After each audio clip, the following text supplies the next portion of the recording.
하나님께서 오늘 우리에게 주신 말씀은 미가서 7장 15절에서 20절까지의 말씀입니다. 구약성경 1297쪽 미가서 7장 15절에서 20절까지의 말씀을 저와 여러분이 교독하도록 하겠습니다. 이르시되 내가 애굽 땅에서 나오던 날과 같이 내가 그들에게 이적을 보이리라 하셨느니라. 이르되 여러 나라가 보고 자기의 세력을 부끄러워하여 손으로 그 입을 막을 것이요 귀는 막힐 것이며 그들이 뱀처럼 티끌을 핥으며 땅에 기는 벌레처럼 떨며 그 좁은 구멍에서 나와서 두려워하며 우리 하나님 여호와께로 돌아와서 주로 말미암아 두려워하리이다. 주와 같은 신이 어디 있으리이까? 주께서는 죄악과 그 기업에 남은 자의 허물을 사유하시며 인애를 기뻐하심으로 진노를 오래 품지 아니하시나이다. 다시 우리를 불쌍히 여기셔서 우리의 죄악을 발로 밟으시고 우리의 모든 죄를 깊은 바다에 던지시리이다. 주께서 옛적에 우리 조상에게 맹세하신 대로 야곱에게 성실을 베푸시며 아브라함에게 인애를 더하시리이다. 아멘. 우리는 지금 사순절 둘째 주일을 보내고 있습니다. 우리가 매일 하나님을 묵상하고 또한 예수 그리스도의 십자가와 피로 사신 생명의 가치, 그리고 예수님의 부활과 그리고 우리를 향하신 구원의 사랑을 우리가 매일 묵상하고 있지만 이 사순절 기간에는 우리가 조금 더 예수님의 십자가와 고난에 대해서 우리가 묵상을 하고 있습니다. 사순절 기간 동안 우리가 예수님에 대해 그리고 예수님의 사복음서에 기록된 생애에 대해서 우리가 묵상을 하다 보면은 한 가지 우리가 같이 공감을 하고 깨달을 수 있는 것이 있습니다. 성경에 있는 모든 인물들 그리고 저와 여러분을 포함한 그리스도를 따르는 사람들이 우리가 영적인 눈이 뜨이게 되면은 영의 눈이 뜨이게 되면은 그 순간부터 태산보다 더 큰 하나님의 존재를 우리가 인식을 하게 됩니다. 이것은 꼭 영의 눈이 뜨여야만 경험을 할 수 있는 것입니다. 우리가 하나님께 은혜를 받아 영의 눈이 뜨이게 되면 이 세상 어느 것보다 더 큰, 세상에 있는 모든 것을 합친 것보다 더 큰 하나님의 존재를 깨닫게 되고 그 순간 하나님과 나의 사이에는 아무것도 거치는 것이 없게 됩니다. 이때 중요한 것이 한 가지가 있는데 하나님의 존재를 우리가 영의 눈이 뜨여서 깨닫게 되면은 하나님을 바라본과 동시에 또 다른 한 가지를 깨닫게 됩니다. 그것은 죄에 대한 인식입니다. 우리가 보통 은혜를 받아 성령님을 만나게 되고 우리 교회의 표와 같이 부흥의 불길, 부흥이 내적인 부흥이 일어나게 되면은 우리가 죄에 대한 것, 특히 나의 개인의 죄에 대해서 먼저 깨닫게 됩니다. 그런데 하나님께서 원하시는 영의 눈을 뜨이게 되면은 나의 죄를 깨닫게 됨과 동시에 세상에 있는 죄악들, 세상에서 일어나고 있는 불의들, 그리고 세상에서 견딜 수 없게 약자들을 괴롭히는 악인들에 대하여 그리고 그들의 형통함을 대하여 탄식을 할 때가 많이 있습니다. 이것은 비단 우리 현 시대를 살아가는 그리스도인들에게만 해당되는 것은 아닙니다. 우리가 성경에 있는 수많은 인물들을 보면은 세상에 대한 불의에 대하여 세상에서 일어나고 있는 하나님을 배반하는 모든 죄악들 형태에 대하여 분노하는 이들을 만나게 됩니다. 여기서 또 한 가지 중요한 사실은 그들이 죄를 인식함과 동시에 깨닫는 것은 저 사람들이 저지르고 있는 그냥 저기 공동체에서만 일어나는 나와 상관없는 불의라고 생각을 하지 않고 저기에서 일어난 불의는 나에게도 해당되는 것, 저 사람들이 겪는 아픔은 곧 나의 아픔이 되는 것이라는 것을 하나님을 따르는 사람들과 예수님을 따르는 사람들은 공감을 하고 깨닫게 됩니다. 초대교회 성도들이 모였을 때 우리가 다 알다시피 예수님께서 하늘로 승천하신 이후에 곧이어 로마에 의해 이스라엘은 멸망하게 되고, 하나님과 예수 그리스도를 고백하는 자들은 끝없는 고난과 핍박의 길로 들어서게 됩니다. 그런데 그때 초대교회 성도들이 모였을 때 그들을 가장 고통스럽게 한 것은 악인들의 괴롭힘도 핍박도 아니었습니다. 그들이 겪는 육신의 고통은 견딜 수 있었습니다. 그런데 초대교회 성도들이 정말로 견디지 못하는 것은 악인의 횡포에 무응답으로 일관하시는 하나님, 그리고 곧 오시겠다 말씀하셨는데 오지 않으시는 예수님의 재림, 또 한 가지는 이 세상에서 일어나고 있는 모든 불의와 악의에 대하여 하나님께서 이들에게 직접적으로 계시하지 않는다는 것입니다. 그들은 이 세상에서 일어나고 있는 모든 불의와 악인의 행태들을 보아 예수님의 재림이 얼른 일어나시길, 그리고 이 세상의 심판이 얼른 임하기를 기대를 하고 있었습니다. 그러나 그것에 대하여 예수님은 응답하지 않으시고 그 응답을 계속해서 지연을 하셨습니다. 이것에 대해서 어느 날 초대교회 성도들이 모여서 심각하게 논의를 합니다. 도대체 우리가 언제까지 참아야 됩니까? 예수님의 재림은 언제 일어날 것이고, 그리고 더 중요한 것, 하나님의 심판은 이 세상에서 언제 시작이 될 것입니까? 라는 것을 묻게 됩니다. 그때 베드로는 이러한 응답을 하면서 초대교회 성도님들을 보살피고 그리고 그들의 마음에 영적인 위로를 줍니다. 베드로서 3장 9절에서 10절까지의 말씀입니다.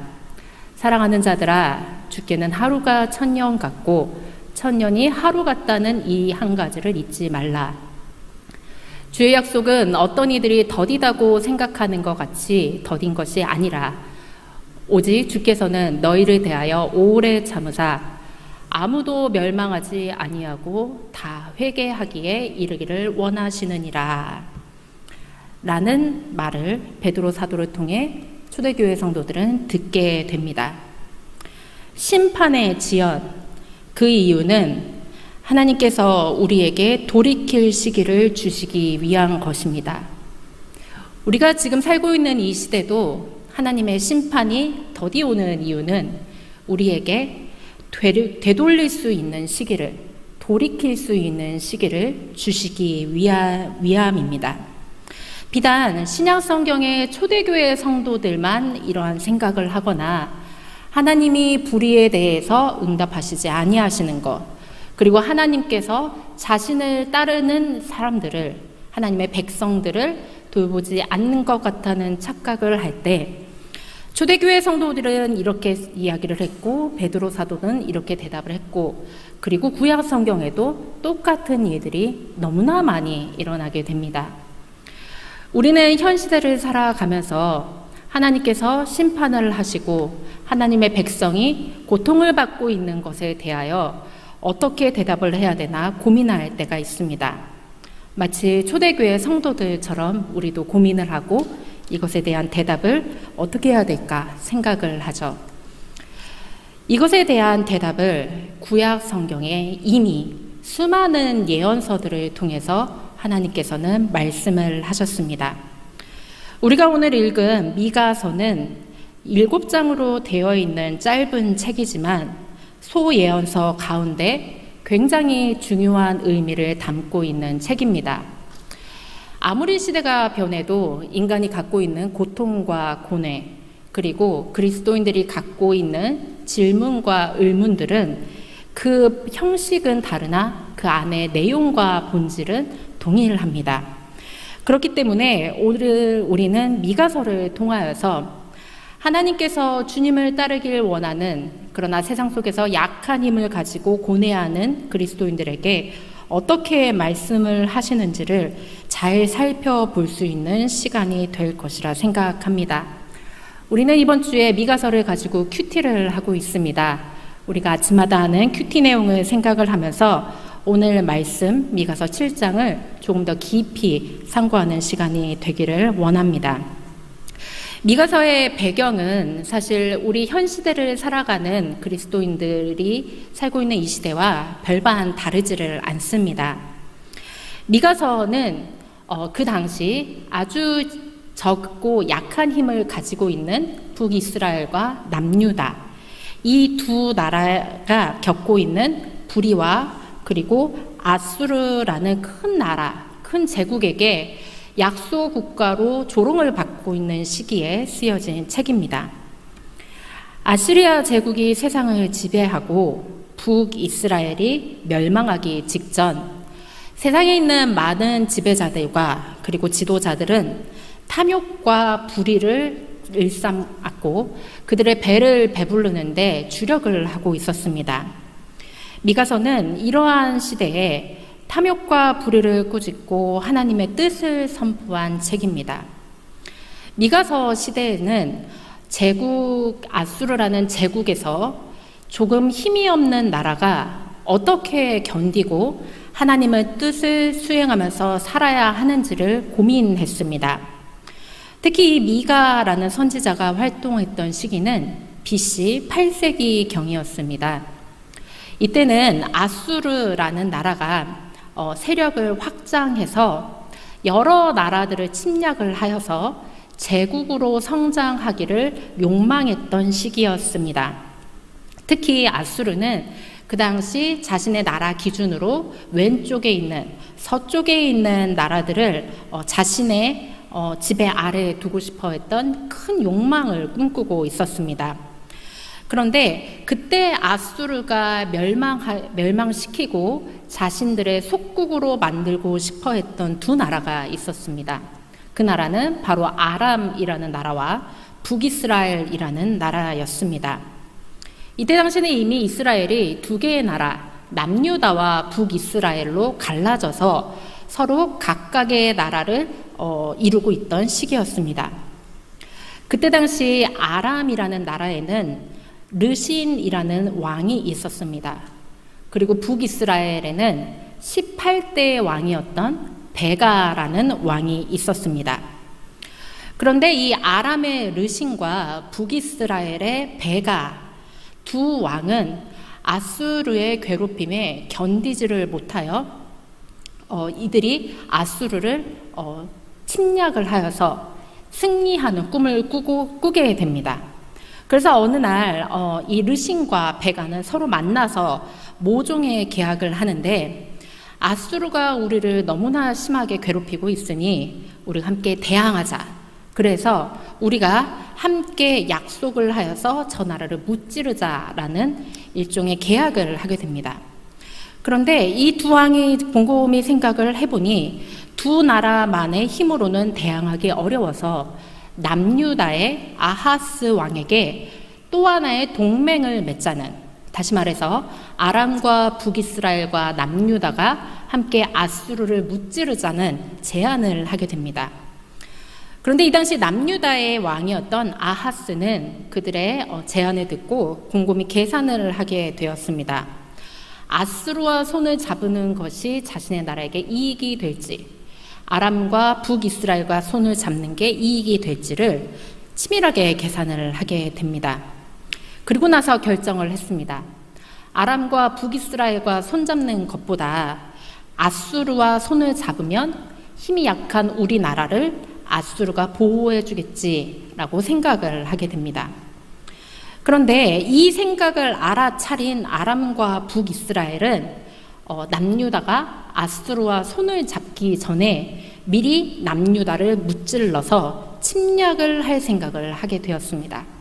그래서 군대를 동원해서 남유다를 공격을 했습니다. 얼마나 무서웠겠습니까? 남유다는 아수르와도 아람과 북이스라엘과도 관계가 좋지 않게 될까봐 걱정을 하였습니다. 이때 등장한 선지자가 바로 이사야였습니다. 이사야가 아하스 왕에게 두려워하지 말고 네가 당신이 하나님만 섬기고 하나님의 뜻대로 살기를 원하면 하나님이 우리를 지켜주실 것이다 라는 이야기를 했습니다. 그것이 바로 이사야 7장 4절에 있는 이야기입니다. 그에게 이르기를 너는 삼가며 조용하라. 르신과 아람과 르말리아의 아들이 심히 노할지라도 이들은 연기나는 두 부직갱이 그루터기에 불과하니 두려워하지 말며 낙심하지 말라라고 이사야가 이야기를 하였습니다. 그 이야기와 함께 이사야는 아하스 왕을 안심시키기 위해서 다음과 같은 하나님의 예언도 이야기를 합니다. 하나님이 우리와 함께 계신다는 상징, 이사야 17장 14절에 나와 있는 임마누엘입니다. 그러므로 주께서 친히 징조를 너희에게 주실 것이라. 보라, 처녀가 잉태하여 아들을 낳을 것이요 그의 이름을 임마누엘이라 하리라. 아멘. 우리가 보통 구약 성경에 나와 있는 예언서들을 생각할 때 각각의 예언서들이 각각의 독립적으로 따로 이야기가 될 것처럼 생각을 할 수 있으나 사실 예언서들을 가만히 살펴보면은 그 이야기가 동시간에 여러 선지자를 통하여서 하나님이 말씀하신 것을 우리가 알 수 있습니다. 이사야와 미가 선지자는 같은 시기에 활동을 했던 선지자들이었습니다.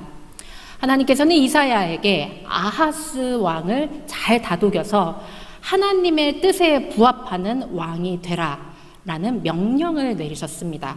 그것을 위해 이사야는 이렇게 여러 가지 예언을 통하여서 남유다를 하나님의 뜻에 맞는 나라로 이끌기를 원했습니다.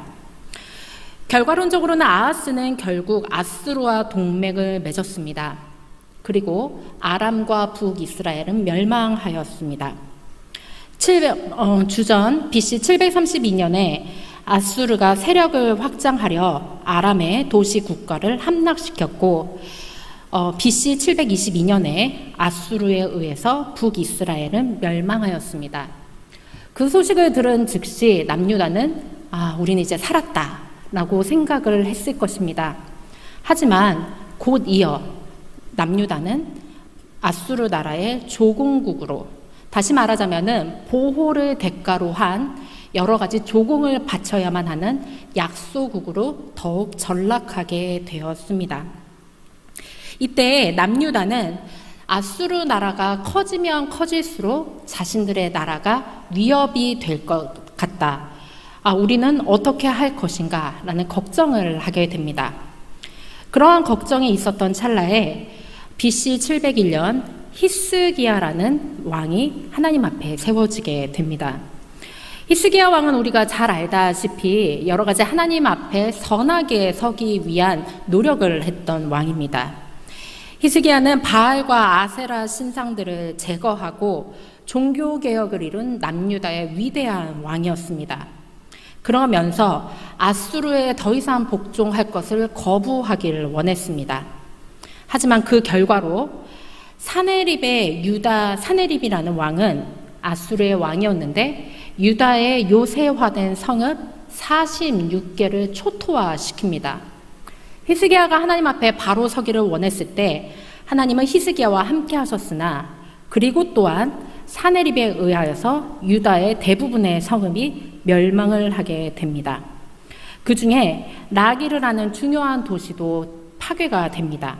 그런데 이 도시는 바로 미가의 고향 모레셋과 매우 가까웠다고 합니다.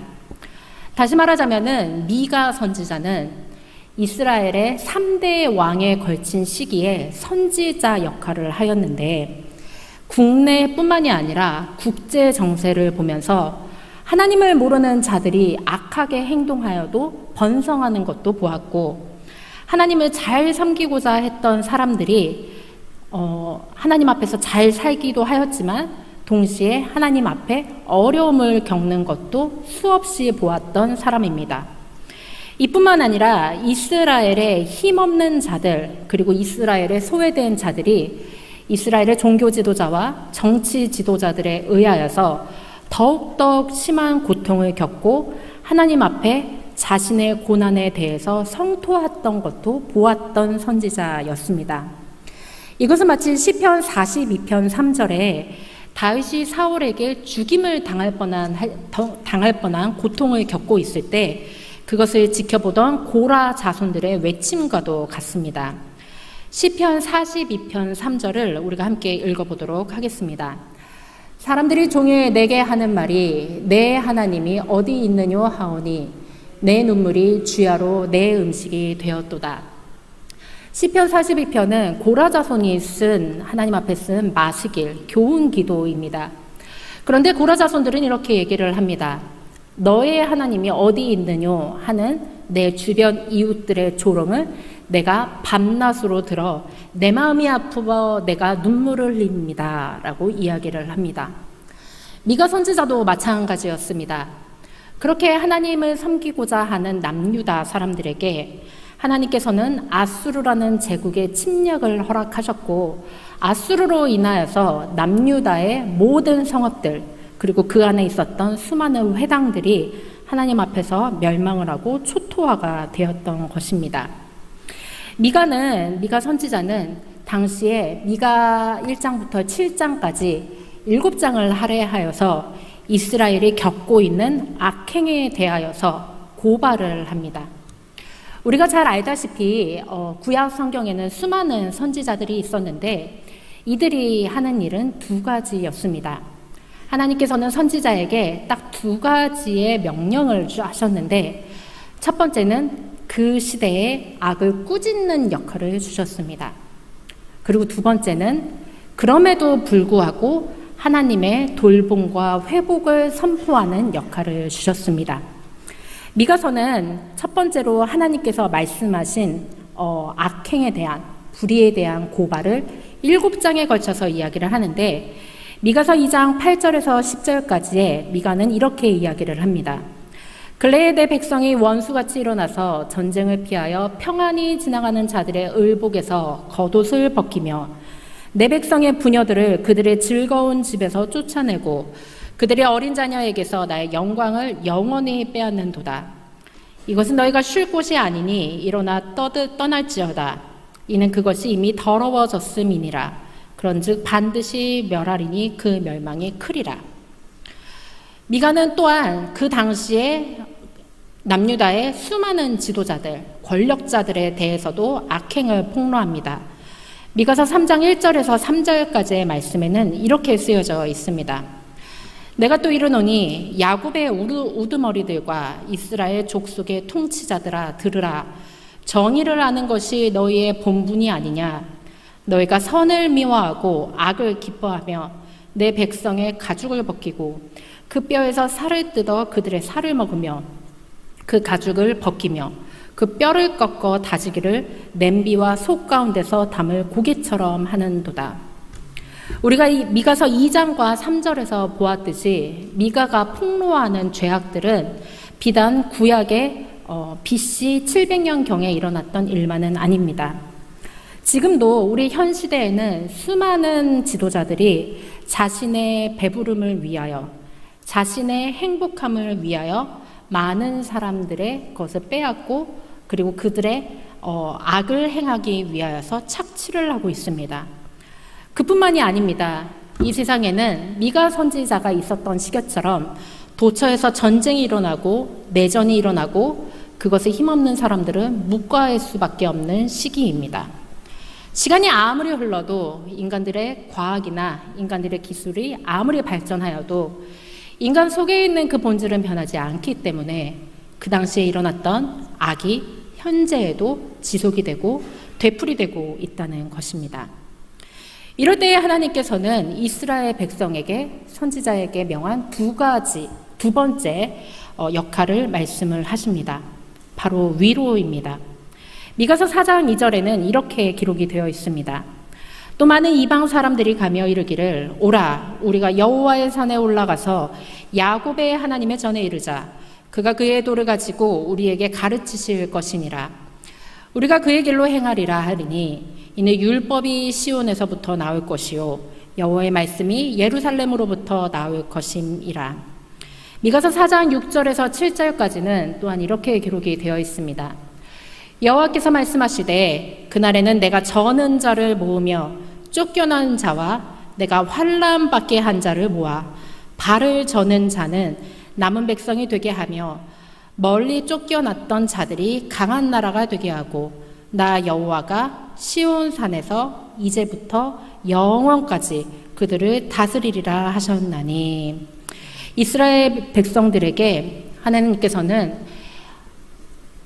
이룰 만한 때가 이를 때 여호와의 전에 올라가서 시온으로부터 모든 하나님의 말씀이 나올 것이라 말씀을 하시고, 하나님의 때에 하나님께서는 저는 자와 쫓겨난 자와 환난 받은 자를 내가 위로하리라 말씀을 하셨습니다.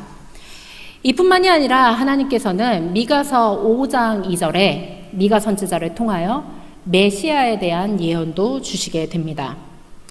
베들레헴 에브라다야, 너는 유다 족속 중에 작을지라도 이스라엘을 다스릴 자가 내게서 내게로 나올 것이라. 그의 근본은 상고에 영원에 있느니라. 아멘. 하나님께서는 미가 선지자에게 악을 행하고 있는 이스라엘 사람들과 주변국들을 향해 꾸짖으시고, 그리고 하나님께서 일정한 때에 이르면은 내가 모든 것을 회복하리라 말씀을 하셨습니다. 하나님께서는 미가 선지자뿐만이 아니라 구약 성서에 있는 수많은 선지자들을 통하여서 너희가 지금 저지른 악에 대하여 돌이켜라. 그리고 너희가 일정한 때에 이르면 내가 바라는 세상이 너에게 열릴 것이고, 그리고 지금 너희가 소외받고 있는 수많은 자들, 저는 자들, 쫓겨난 자들, 환난받는 자들, 그리고 억압하는 자에게서 억압을 받고 있는 소외된 자들, 이 모든 이들에게 내가 구원을 선포하리라 말씀을 하십니다. 하지만 우리가 궁금한 거는 하나님께서 악을 처단하실 것도 알고 있고, 하나님이 어느 순간에 함께 하셔서 하나님의 백성들을 일으키실 거라는 것도 알고 있는데, 중요한 것은 그때가 내가 살고 있는 시기에 이루어지는가입니다. 내가 살아있을 때 내 눈으로 악을 처단하고 그리고 하나님의 새 날과 새 하늘을 볼 수 있습니까? 이것이 사실 우리에게 중요한 것입니다. 그것을 보지 못하기 때문에 독일의 나치즘에 있던 사람들은 하나님 앞에서 하나님이 계시지 않다라는 부정적인 마음과 하나님을 원망하는 마음을 가질 수밖에 없었고, 이스라엘 백성들이 히브리 노예로 출애굽을 원하던 시기에 애굽에서 고난받고 있을 때 하나님이 응답하시지 않는 것을 원망할 수밖에 없었던 것입니다. 미가도 똑같은 말을 하나님 앞에 하게 됩니다. 하나님, 주님께서 계시다고 말씀을 하셨는데 주님은 도대체 어디에 계시니까? 미가 선지자가 겪었던 그 시기, 북이스라엘도 멸망을 하게 되고 남유다도 멸망을 앞두고 있을 그 시기에 하나님의 선은 언제 이루어질 것입니까? 나의 주변인들이 시편 42편의 말씀처럼 주님이 도대체 어디 계시니까 조롱하고 나를 얕잡아 보고 있습니다. 라는 말을 미가 선지자가 하고 있는 것입니다. 그러할 때 하나님께서는 미가 선지자에게 지혜를 허락하셔서 이렇게 말씀을 하십니다. 미가서 7장 15절에 하나님께서는 미가 선지자에게 이렇게 말씀하십니다. 내가 애굽 땅에서 나오던 날과 같이 내가 그들에게 이적을 보이리라. 아멘. 하나님께서는 하나님의 선이 이루어지지 않는 것을 원망하고 그 악행을 고발하고 있는 선지자와 이스라엘 사람들에게 너희의 현재를 보기 전에 너와 함께 했던 과거의 나의 행적들을 기억하라 라고 말씀을 하십니다. 우리가 잘 알고 있듯이 우리가 알고 있는 하나님, 그리고 우리가 믿고 있는 하나님과 예수 그리스도를 따르는 사람들의 신앙은 기억의 신앙입니다. 우리는 기억하는 것이 중요합니다. 그 어려울 때에 하나님께서 이스라엘 백성들을 출애굽하셨고, 그 어려울 때에 하나님께서는 이스라엘 백성들에게 가나안 땅을 허락하셨다는 것을 기억하라는 것입니다. 그 하나님의 말씀을 듣고 미가 선지자는 7장 18절부터 20절까지의 말씀을 가지고 하나님께서 하나님의 때가 언제인지가 중요한 것이 아니라 하나님께서 과거처럼 이 시간에도 나와 함께 있다는 것을 믿는 따르는 사람들의 신앙에 중요하다는 것을 알게 됩니다. 미가서 7장 18절부터 20절까지의 말씀을 우리가 함께 읽도록 하겠습니다. 주와 같은 신이 어디 있으리이까? 주께서는 죄악과 그 기업의 남은 자의 허물을 사유하시며 인애를 기뻐하심으로 진내를 오래 품지 아니하시나이다. 다시 우리를 불쌍히 여기셔서 우리의 죄악을 발로 밟으시고 우리의 모든 죄를 깊은 바다에 던지시리이다. 주께서 옛적에 우리 조상들에게 맹세하신 대로 야곱에게 성실을 베푸시며 아브라함에게 인애를 더하시리이다. 아멘. 미가서가 던진 질문. 하나님은 누구신가? 하나님은 우리의 죄악과 그리고 우리가 꿈꾸고 있는 소망과 함께 하시는 분이신가? 라는 질문에 미가 선지자는 이렇게 대답을 합니다. 주와 같은 신이 어디 있으리이까? 주와 같은 신이 어디 있으리이까? 죄와 허물을 사하시고 인애로 긍휼을 베푸시는 분, 주와 같은 신, 우리의 조상들과 함께 하셨고 그 조상들의 기다림에 응답하시는 분, 그 하나님 같은 분은 이 세상에 없으며 앞으로도 과거에도 없듯이 지금도 앞으로도 없으리이다 라는 말을 대답을 하나님의 말씀을 대언을 하게 됩니다. 사실 미가의 이름 자체의 뜻은 하나님 같은 신은 어디에도 없다입니다. 그렇기 때문에 18절부터 이 미가 선지자가 위대하고 놀라운 일을 행하실 하나님에 대한 선포는 현 시대를 살아가는 우리에게도 동일한 것입니다. 미가 선지자는 공의의 하나님께서 백성들의 죄에 대해서 진노를 거두신 이유가 인애 베푸시기를 기뻐하시고 끝까지 참아서 노를 항상 품지 않으시는 분이기 때문이다라고 대답을 하고 있습니다. 그러면서 미가 선지자는 19절에 이렇게 이야기를 합니다.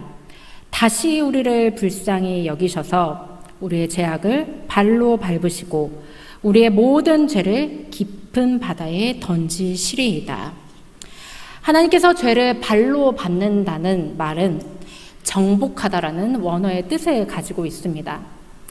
미가 선지자는 현재 일어나고 있는 불의들, 자신의 죄뿐만이 아니라 이 세상에 일어나고 있는 모든 죄악들이 언젠가 하나님이 원하시는 때에 하나님께서 정복하실 것임을 말씀을 하고 계십니다. 이와 함께 미가 선지자는 이야기를 합니다. 우리가 하나님을 기다릴 때 지침으로 기다리는 것이 아니라 소망을 품고 기다리자. 그러면서 주께서 옛적에 우리 조상들에게 맹세하신 대로 야곱에게 성실을 베푸시며 아브라함에게 인애를 더하셨던 것 같이 하나님께서 우리를 향한 성실, 우리에게 베푸실 은혜를 기다릴 때 소망을 가지고 기다리자라는 이야기를 하게 됩니다. 미가서가 말하는 것은 절망을 이길 수 있는 것은 인간의 힘이 아니라 인간의 강한 권력과 강한 정치력이 아니라 결국은 하나님의 은혜로만 이루어질 수 있다는 것을 의미합니다. 우리는 지금도 극심한 고통 가운데 이웃들이 고통을 받고 내 가족이 고통을 받고 내 자신이 이해할 수 없는 고난에 있을 때 하나님의 뜻을 이해할 수 없는 경우를 만나게 됩니다. 그러나 중요한 것은 우리가 이 시간 구해야 될 것이 하나님의 날의 시간과 때를 알려주십시오 라는 것이 아니라 하나님의 은혜가 지금도 나에게 임하는데 그 은혜가 과거에도 우리의 조상들에 의하여 있었고 앞으로도 있을 것이며 변함없는 하나님의 은총이 우리를 구원하실 것이다 라는 소망을 품는 것입니다. 우리는 지금 사순절을 보내고 있습니다. 이 사순절을 보낼 때 하나님 본회퍼, 독일의 신학자 본회퍼가 말씀하셨던 값싼 은혜로 하나님을 기억을 하는 것이 아니라 나의 매일의 순간에 과거에도 현재에도 미래에도 그 비싼 값을 매길 수 없는 은혜로 나를 구원하셨던 하나님, 지금 나에게도 임하게 하여 주시고 지금 내 곁에서 고통받고 있는 이웃들에게도 이 세계에도 하나님의 은혜가 임하여서 하나님이 원하실 만한 때에 우리가 소망을 가지고 기다릴 수 있는 그리스도인이 되게 하여 주시옵소서라는 것을 기억을 하길 원합니다. 이번 한 주 미가서가 말했듯이 고난 가운데 우리를 불쌍히 여기셔서 다시 우리를 되돌이키시는 하나님의 은혜를 기억하고 소망으로 나아가는 한 주가 되길 간절히 원합니다.